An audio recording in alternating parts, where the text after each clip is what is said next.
যাক। আমার আল্লাহ চায় সবাই যেন জান্নাতের মধ্যে যায়, সবাই যেন সুন্দর করে আমল করে করে দুনিয়া থেকে আসতে পারে।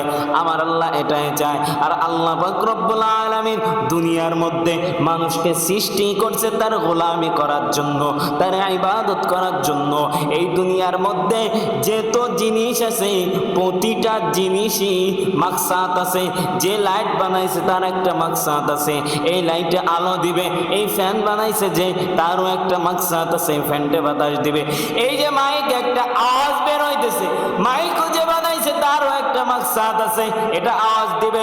আল্লাহ পাক রব্বুল আলামিন এই দুনিয়ার মধ্যে যাই সৃষ্টি করছে, যাই বানাইছে, প্রতিটা জিনিস আল্লাহ পাক রব্বুল আলামিন মাকসাদ নিয়ে বানাইছে। আল্লাহ কোরআনের মধ্যে বলে, ওয়ামা খালাকুতুল জিন্না ওয়াল ইনসা ইল্লা লিয়াবুদুন। আমি আল্লাহ পাক রব্বুল আলামিন জিন জাতি মানব জাতিকে আমার ইবাদত করার জন্য সৃষ্টি করছি, আমার গোলামি করার জন্য সৃষ্টি করছি। দুনিয়ার কালো গোলামি করার জন্য না, দুনিয়ার টাকা ইনকামের করার জন্য না, দুনিয়ার পেছে ছোটার জন্য না, আমার পিছে ছোটার জন্য, আমার গোলামি করার জন্য, আমার পথে আল্লাহ রব্বুল আলামিন চলার জন্য আমাকে আপনাকে দুনিয়ার মধ্যে সৃষ্টি করছে।